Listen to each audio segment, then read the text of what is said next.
Morning my YouTube family. तो आज है कुछ स्पेशल जो कि मैं काफ़ी टाइम से चाह रही थी और हस्बैंड को मैं बोल बोल के थक भी गई थी और उम्मीद भी छोड़ दी थी। लेकिन फाइनली जब मैं कल लेकर के आई इनके लिए जूता और ट्राउज़र, मैं आपको दिखाती हूँ।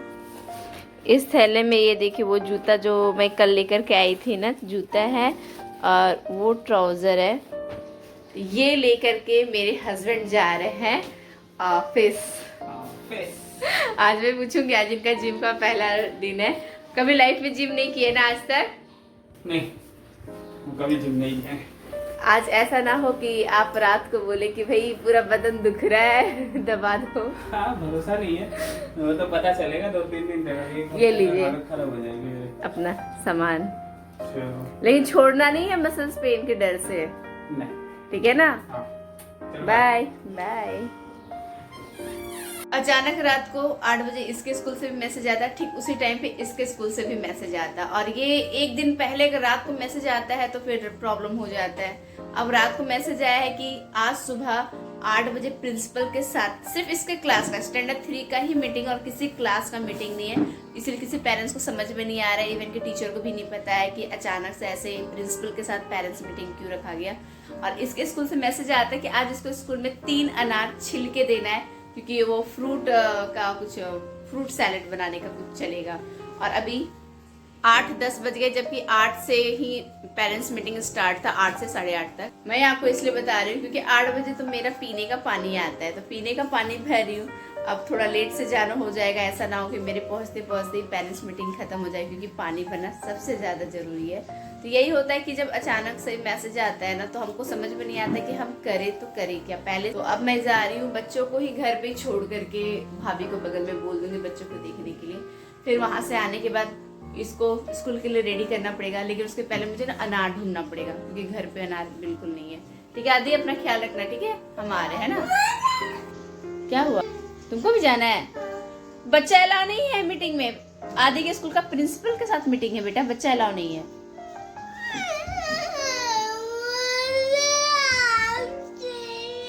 क्या चाहिए?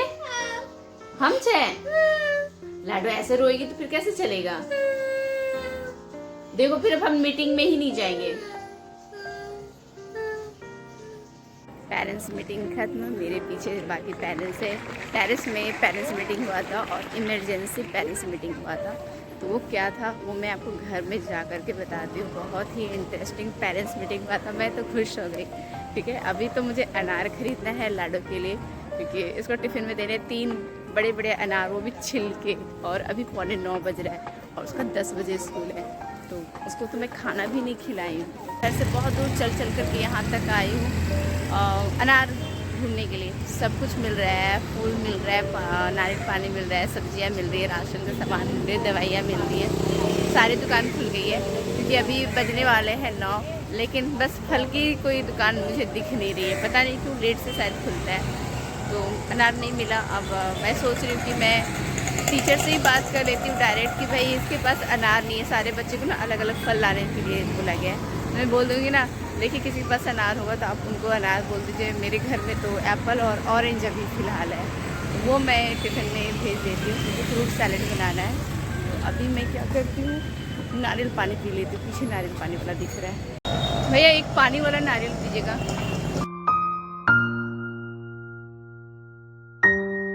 अनार तो मिले नहीं, तो मेरे पास संतरे थे, तो सबके रेसे निकाल के मैं रख दी 2 संतरा, उतने ही घर पे थे। ये देखिए रेसा वाला, अगर मैं ये दूंगी ना तो लाडो नहीं खाई, उसके मुंह में रेसा आता है ना तो थूक देती, इसीलिए मैं सबके रेसे निकाल करके अच्छे से। मुझे ना अपने हस्बैंड पे ना हंसी आती है, और अभी तो फिलहाल गुस्सा आ रहा है, क्योंकि मुझे ना कंघी की ज़रूरत है। और क्या अपना कंघी है ना छिपा के चले गए ऑफिस, क्योंकि वो बिल्कुल नहीं चाहते कि वो जो कंघी यूज़ करते हैं ना वो हम लोग यूज़ करें। क्योंकि वो हम लोग क्या करते हैं, इधर उधर रख देते हैं और गुम हो जाता है। जैसे कि हम लोग का जो कंघी था, 3 कंघी एक्स्ट्रा था, वो तीनों हो गए गुम, मिल नहीं रहा है। तो लास्ट में ऑप्शन में सिर्फ हस्बैंड का कंघी बचा था, तो उसी से हम लोग कंघी कर रहे थे। तो डर के मारे आज वो ऑफिस जाने से पहले वो छिपा के चले गए। लाडो को तो किसी तरह मैं ये क्लचर से कॉम करके उसको भेज दी हूँ स्कूल, और मैं तो क्लचर से कॉम नहीं कर सकती ना ज़्यादा अच्छे से, तो क्या कर सकते हैं, बाल ऐसे ही बांध रहे हैं। टीचर भी क्या सोचेगी कि कैसा बाल लेकर के आ गई है मम्मी, क्योंकि हम लोग टीचर के हाथ से अपने बच्चों को लेते हैं ना, एकदम अच्छे से बात कर लेते हैं, क्या क्या पूरा दिन वो एक्टिविटी की है क्लास में, बदमाशी की है, शैतानियाँ की है, सब टीचर बताती है अच्छे से। तो अब जाना है लाडो को स्कूल लाने के लिए, और इधर आसपास ढंग का कंघी मिलेगा तब ना मैं खरीदूंगी। ढंग का मिलना चाहिए, उसके लिए स्टेशन जाना पड़ेगा।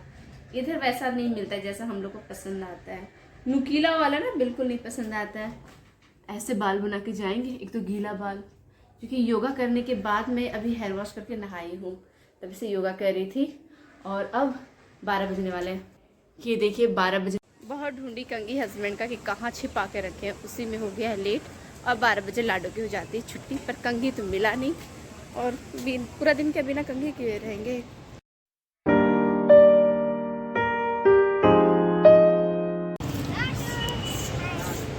जूस सादा बिना बर्फ का। फ्रूट वाले नहीं है हमारे? हाँ, तो भाभी ने मुझे बोला कि हमारा बिल्डिंग तोड़ने वाले हैं। आप इमेजिन कीजिए, मैं आपको इमेजिन करने के लिए कह रही हूँ, पर ये हकीकत में हमारे साथ हो रहा है। आप अपनी सारी जमा पूंजी सिर्फ घर को खरीदने में या घर बनाने में लगा देते हैं, और आपको पता चलता है कि वो घर टूटने वाला है, तो कैसा लगेगा? हालत ख़राब है ना। तो अपने घर के 5 कदम पीछे ही ये मेरी बालकोनी है, और सामने किचन, हम लोग दोनों बात करते रहते हैं आपस में। तो ये बगल की बिल्डिंग, इधर की अपनी गली की जो ऑलमोस्ट सभी बिल्डिंग है ना, बहुत सारे आसपास अपने एरिया के, सबको सुप्रीम कोर्ट की तरफ से 1 हफ्ते का नोटिस मिला। हालत सबकी टाइट है, सबकी हालत टाइट है। ऑब्वियसली जो बिल्डिंग रहती नीचे, किराना की दुकान रहती है, किसी की टेलर की दुकान है, किसी का ब्यूटी पार्लर है, किसी का कुछ भी, मतलब दुकान तो रहती ही ना। सबकी रोजी रोटी का घर तो छीन ही रहा है, सबकी रोजी रोटी भी साथ में जा रही है। हालत हमारी भी ख़राब है। तो 5 साल पहले इस फ्लैट को लिए थे, आपको फ्लैट का रेट भी बता दूंगी। और ये 530 स्क्वायर फीट का फ्लैट है, 1 BHK है। 5 साल पहले 26 लाख में लिए थे, और आज के डेट में इसकी वैल्यू 40 लाख होनी चाहिए। लेकिन आप यकीन नहीं मानेंगे, अगर अभी हम 15 लाख में भी बेचेंगे तो भी खरीदार नहीं मिलेगा। क्यों? सबके मन में बैठा है कि 15 लाख में कौन फेंकेगा, जब उसको पता है कि आज नहीं तो कल ये बिल्डिंग टूट जाएगा। हम लोग की हालत क्या रही होगी, पूरी जमा पूंजी हम लोग इस पर डाल दिए। जब इस फ्लैट को खरीदे थे ना, तो EMI भरना भी कैसे है ये भी हमें समझ में नहीं आ रहा था, कैसे भरे EMI। हालत ख़राब थी। कैसे एक एक रुपया जोड़ करके, कहेंगे सच में एक एक रुपया जोड़ करके इस फ्लैट को लिए थे, क्योंकि तभी हस्बैंड की सैलरी अच्छी नहीं थी। इधर 1 साल में इनकी तरक्की हुई है, प्रमोशन हुआ है, इस वजह से अब इनकी सैलरी अच्छी की EMI देते हैं तो कुछ भी पता नहीं चलता है। तो अब सोचे थे कि अब हम लोग सेविंग्स पे ध्यान देंगे, कि जितनी सेविंग्स थी तो फ्लैट लेने में लगा दिए, तब सोचे थे सेविंग्स पे ध्यान देंगे। अब ये मुसीबत, समझ में कुछ नहीं आया। तो हम लोग आसपास के गए बिल्डर से बात करने के लिए कि चलो अब ये घर का ठिकाना नहीं तो कोई नया घर देखते हैं। इस घर का वैल्यू 40 लाख होना चाहिए था, लेकिन 40 लाख की जगह 15 लाख में भी ये नहीं बिक रहा है। हालत ख़राब कितनी है। अब इतना ही स्क्वायर फीट का, ये 530 स्क्वायर फीट का बिल्डिंग हम जा रहे हैं देख रहे कहीं और, तो मेरे को 50 लाख रुपये पड़ रहा है। 50 लाख समझ रहे हैं, अगर 15 लाख में बेच भी देंगे तो 35 लाख रुपये एक्स्ट्रा पैसा चाहिए फ्लैट लेने के लिए, इतना ही छोटा सा फ्लैट लेने के लिए, क्योंकि महंगाई बढ़ गई है समय। वही मुंबई जैसे शहर में तो फ्लैट का रेट तो बढ़ता है, घटता कभी नहीं है। तो हालत कितनी ख़राब है, आप सोच भी नहीं पाएंगे।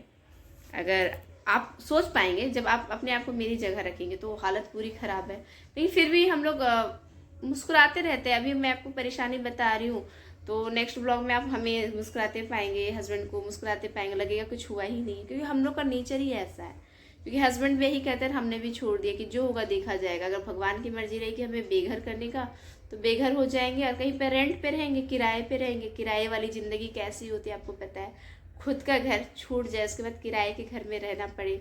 क्योंकि 25 साल मैं ना अपनी ज़िंदगी किराए पे ही बिताई। मेरे पापा किराए के घर पे रहते थे, शादी के बाद भी किराए पे ही रहे हम लोग लगभग 4-5 साल तक। उसके बाद हस्बैंड ने इस घर को बुक किए, तो आस हुआ कि चलो अपना घर होगा। अब उम्मीद था कि जनवरी को काम कराएंगे, आपको बताया था कई ब्लॉग कि यहाँ पे रेनोवेशन का काम कराएंगे, तो घर घर जैसा लगेगा। कितने सपने से जाए थे ना घर को लेकर के, खासतौर पे हाउसवाइफ का कितना सपना रहता है, सब चकनाचूर हो ना जाए, बस इसी बात का डर है। और जो भी है सब भगवान के ऊपर छोड़ दिए, जो होगा देखा जाएगा। तो इसे ही टेंशन बना रहता है, और देखते हैं आगे क्या होता है।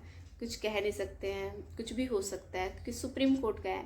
म्यूनसिपाल्टी ये सबका नहीं है कि ले दे करके मामला सलटा दिया जाए, सुप्रीम कोर्ट का है, वो भी 1 हफ्ते का नोटिस। हालत सबकी ना ख़राब है, चेहरे पे स्माइल है, मैं ऐसी हूँ क्या कर सकते हैं। जितनी ज़्यादा बड़ी मुसीबत आती है ना, उतनी ज़्यादा हंसी छूटती है। हमारे आगे पीछे कोई नहीं, कोई बड़ा नहीं, कोई गार्जियन नहीं है, कोई फाइनेंशियल सपोर्ट नहीं है, सास ससुर रहे नहीं इस दुनिया में। अगर कभी मुसीबत आएगी ना तो कोई ऐसा बड़ा नहीं है जिसके सामने रो सके। जो भी हम हस्बैंड वाइफ हैं आपस में एक दूसरे को अपना दुख सुनाने के लिए, खुशी बांटने के लिए, एक दूसरे मतलब हम लोग दोनों ने एक फ्रेंड की तरह है, जो भी है एक फ्रेंड की तरह एक दूसरे को अच्छे से समझते हैं। इतनी बड़ी मुसीबत आई है, भगवान जाने कैसे इसको निपटाएंगे नहीं पता।